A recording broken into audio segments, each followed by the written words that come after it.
Hello folks, how are you? Sean Ferrick here for Trek Culture, and I want to talk about the shows that need to happen. I'm not just talking about the show where I'm given command of the USS Ferrick and away I fly, just being pretty awesome, bumping into all of my friends along the way. Please make it happen. We need to talk about what's happening with everyone who's not returning to Star Trek Picard's third season. This video is why there needs to be a Star Trek Picard spin-off series. The second season of Star Trek Picard sees fairly large names from Picard exiting the show. We are losing Evan Evagora. Elnor will not be returning for season 3. We are losing Issa Briones. Neither Soji nor Kore will be returning for season 3. We are losing Alison Pill. Borgatti Agnes will not be returning for season 3. And also Santiago Cabrera Rios will not be returning for season 3. And that seems, considering that's pretty much your entire main crew outside, of course, of Jean-Luc, Seven and Raffi, that seems like a hell of a culling. You know, what? Obviously, the teasers have been released for season 3. We know that all of the Next Generation crew are coming back. It's going to be a great time. It's going to be fun. Yay. And that makes a lot of sense. Seven's going to be back. Raffi's going to be back.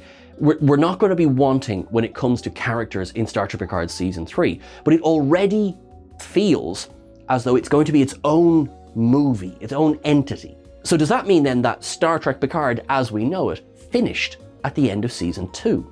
And if so, well, now what for everyone else? We exist happily in a time where there is more Star Trek at the moment than there has ever been in the past. I mean, we have 5 series currently airing, which I think is just a little bit spectacular. And of course, there's more series down the road. There's podcast series coming. Khan, the SETI Alpha 5 miniseries was recently confirmed. There is a lot of Star Trek content. So I say strike while the iron is hot. Let's get another spin-off series out there. In 2401, 2402, we've got this world that's been set up of a more isolationist Federation, which is doing a little bit better from Star Trek Picard season 1, but it's a different looking Alpha Quadrant. My fear is that we know Picard is finishing at the end of season 3, but my fear is that there's an entire world there to explore, and are we going to explore it? Star Trek Prodigy is set back in the 2380s, and it's primarily set over in the Delta Quadrant. Star Trek Lower Decks, of course, is set 2380s as well, and while they are exploring the Alpha Quadrant, the tone, of course, being so much lighter, sometimes, I must confess, you can think that Lower Decks is like, I mean, it is canon, don't get me wrong. Stakes are never massively high. An episode will come out after this, and it'll be the slaughter of the Lower Decks or something, you know, because Mike McMahon just likes to tease. But what I'm saying is that with Discovery so far in the future and Strange New Worlds so far in the past, we don't have a live action series outside of Picard that's going to be exploring what's happening at Starfleet Academy, what's happening with the Klingon Empire, well, actually, bloody hell, what's happening with the Klingon Empire, what's going on right now with the Romulans. You know, there is an entire galaxy of questions and we do not have answers for them. Picard season 3 is going to be a self-contained story. It's going to be about the TNG crew, and while of course it's going to touch on other things going on in the quadrant, that's going to be our focus. Elnor, what's going to be going on with him, right? So there, number one, let's see, Elnor is going into Starfleet Academy, or returning to Starfleet Academy, I should say, as the first full-blooded Romulan to be a member of Starfleet Academy. Like, there is so much to explore in that sentence alone. I do feel perhaps that Agnes's story might be done. Although we don't know what formed the anomaly that required the Borg to basically form an alliance with the Federation. We don't know what caused that. So that could easily be addressed, because quite frankly, I mean, all it needs to do is blow up one more time. I mean, that was a galaxy ender. Probably something we should address. So I say, actually, maybe Agnes's story is done. Agnes's story adjacent still has plenty in it. Soji, who of course is serving as an ambassador now for synthetic life forms throughout the galaxy. This is, perhaps I wouldn't lean too much on, you know, exploring how synthetics are being accepted by everyone, because we have so many amazing episodes already dealing with that. But the character of Soji got quite good as Picard went along.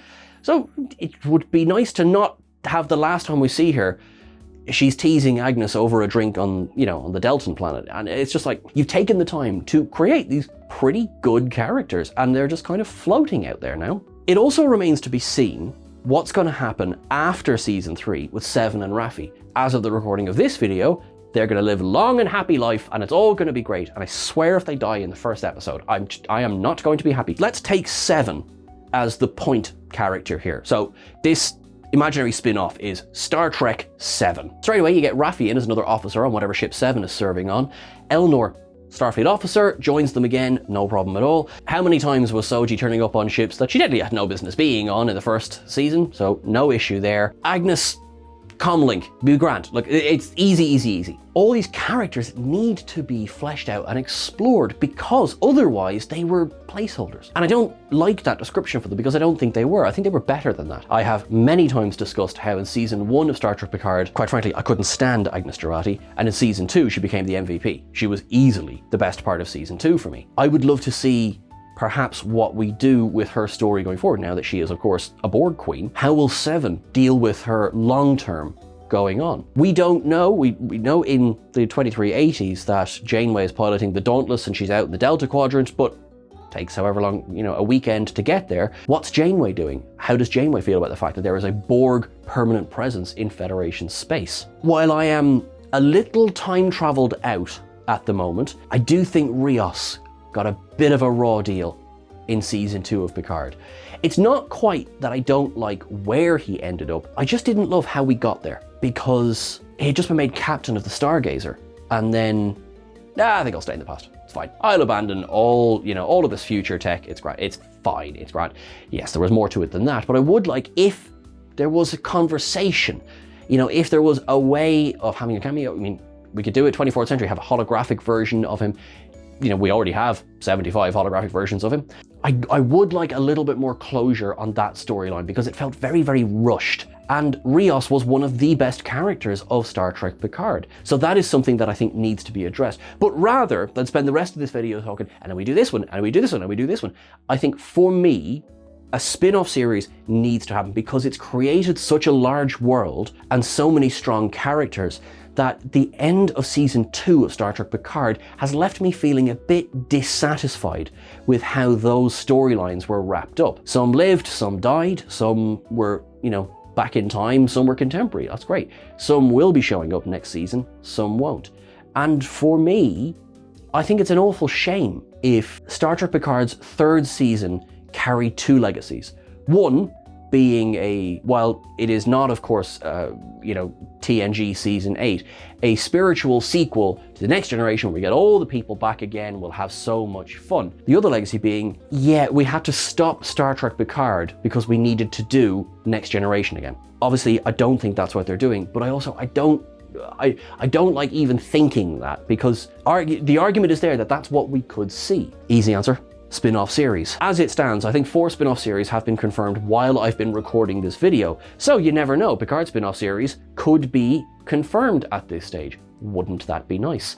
Wouldn't that make this video age like milk? I really want to know, for those of you who enjoyed Star Trek Picard, because of course, fair enough, there are those of you who didn't enjoy Star Trek Picard, that's fine. Would you like to see a spin-off series?